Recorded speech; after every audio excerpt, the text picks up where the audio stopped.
Kasooto twamusindika Canada agenda amala okusomayo omwaka nga gumu ayagala nnyo ebintu bya production ebyo n'okuwandiika n'ebya filming biki ebyo so bw'abaana bafunye obukugu ajja kubuleetera twongeremu ate ekintu eky'amaanyi beere nga amalala reloaded tuba tulina okuzanya ne movie. Mwagana ozanya firimu? Tugenda gizanya feature.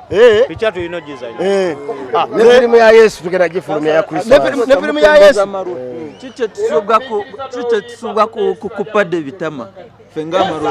Of course mmisi akupade bitama ali musajja mujagujagu musajja nga ya speed nga alumba ku speed just wakwande ebyobufuzi byali bimugizegizeemu ko. Wandeba yajiyingira. Wandeba wamukunda nayanga. Samot feature ya comedy no jireba nkahi akubantu manyang niwe pioneer wa comedy Uganda. Comedy now surviving like for 25 years now. Atacha yongera mu kuba bamanyi tugenda kubanga twate tuongeramu ebirungo ebirala mulamba kubanga tuba kasangwawo tutandika comedy mu Uganda since 1997 atakati achali ba artists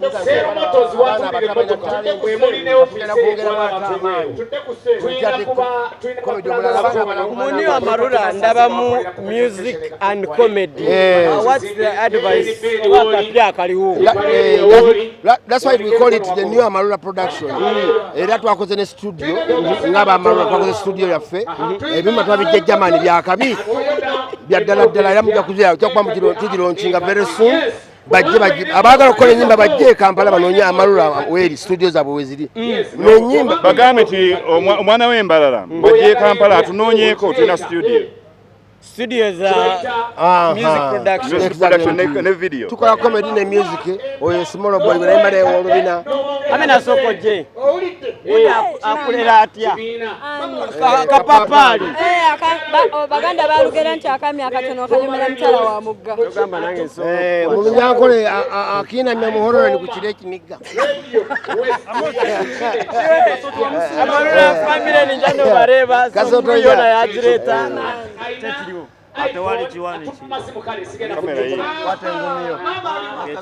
TV hamwe na Mukiga TV muri abakabe munonga kandi ngenda kubaga mu kimu kwa chamani elizoba ndena no mwami barikweta Amooti Omubalanguzi kandi ngenda tubase kwa tuganira mu kimwe na kimwe akindi tebale ko tata kale obulabulunje ndije kaije okumire Amooti tuulira bakuzala wone bwizibwera butereko lwaki tolowooza nga okutegeka kivule bwizibwera je bakuzala ku kyalo.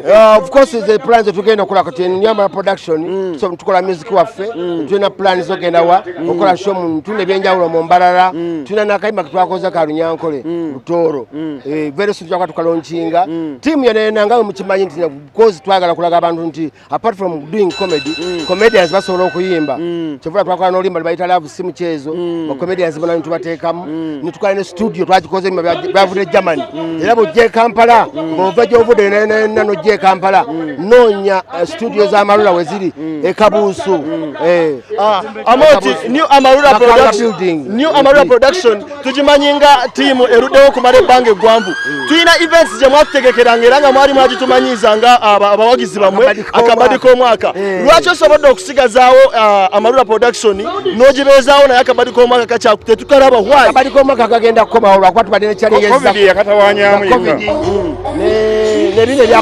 ebyebola ebitucyankalanyamu naye nga tugenda kwa kabadi kabeera okajja kukomawo fully reloaded.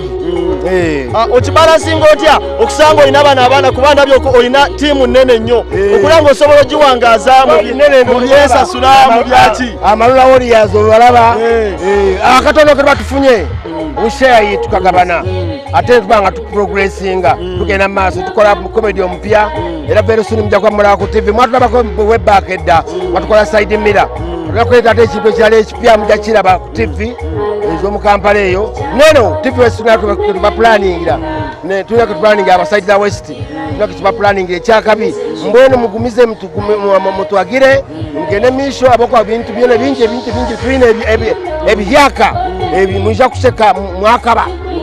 Amooti gwenga gwe abaana abato bazze bajja ne bayingira mu kintu kya comedy kuba tukumanyi nga tiimu yammwe ye tiimu yasinga okulaga nti comedy mulimu abaana bangi bazze bajjawo bakola nnyo naye twalabako ya Musoomu nga avaayo ayomba agamba booza mu waka we gwenga gwe kikola kitya okulanga abaana bavuddeyo ne booza mu waka wammwe ate ne bamufunamu. Of course kati ekyo nti kibala kwa twali copyright law twanaji implementinga bulungi kwane comedy abantu abadago bakole saba zino amalula ya mutandika fe twamukola nabo nenawo ntobakati bali copyright law so ne creativity nayo yesalamu ko wesango omuntu tasobola kuyiya kipya nabanga alina kopa ne government ejatuyamba no in future government ebenga eri serious copyright law omuntu ngasobola kubanga ebintu byabifunamu.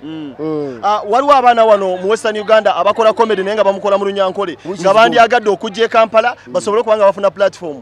Osobola bawa magezi ki oba basobola kukola batyo okulanga bakutuukako kubanga tukumanyi nga Legend atasobodde okuzimba emiji gy'emiti egijja okujja amalula era twatekawo office zaffe ziri awo Kabuusu Makanga building twataddewo studio na bikyona so gata ideas watulina na plan okukola comedy ngalo abaana bano abalina bakola comedy mu Lunyankole bakole n'amalula tukole ekintu ekisanyusa abantu nga banyumirwa kyebula ali ku stage bali performing tukola comedy mu Uganda ne mu Lunyankole.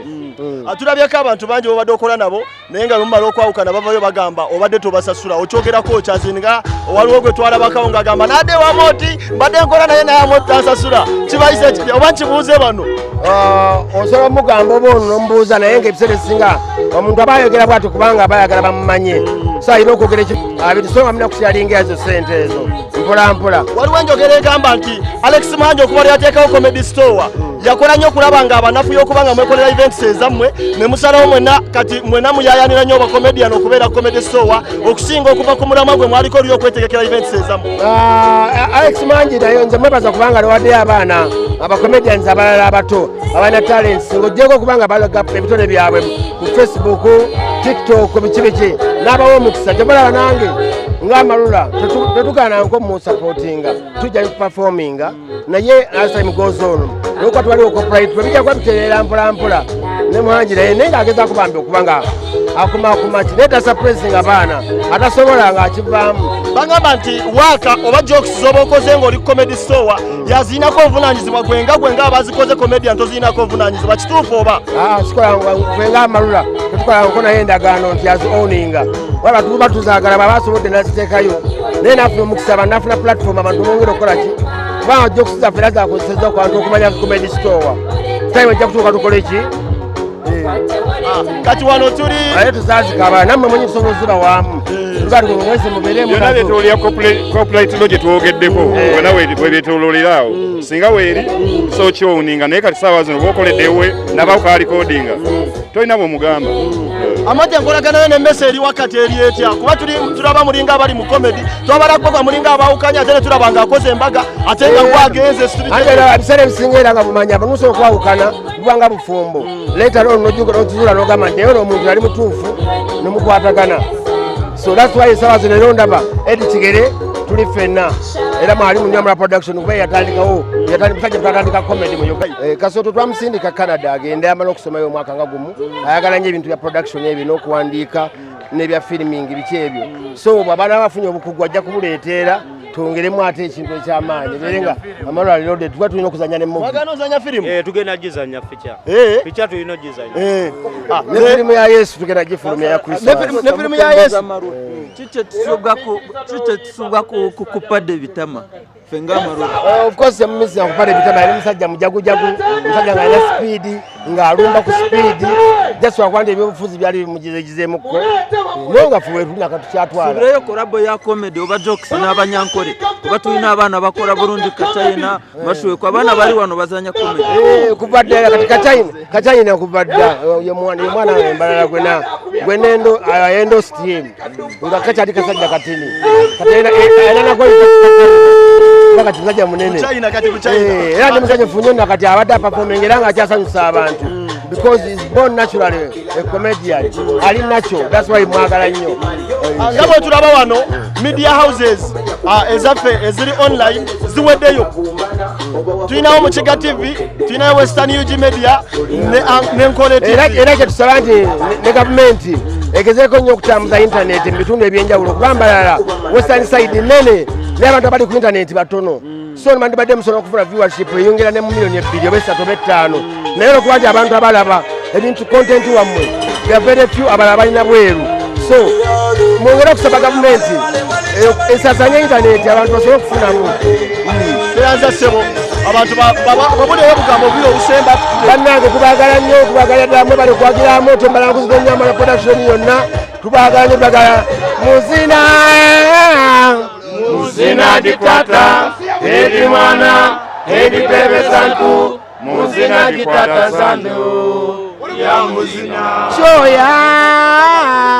choyagala kiza mwamanyi nege ndege waffe tujja kundaba itwe ababulema na lukunjiri abakubologosa tusemerirwe okubaleraho ab'ekidinisa olyema namini kuli kuseka emisinde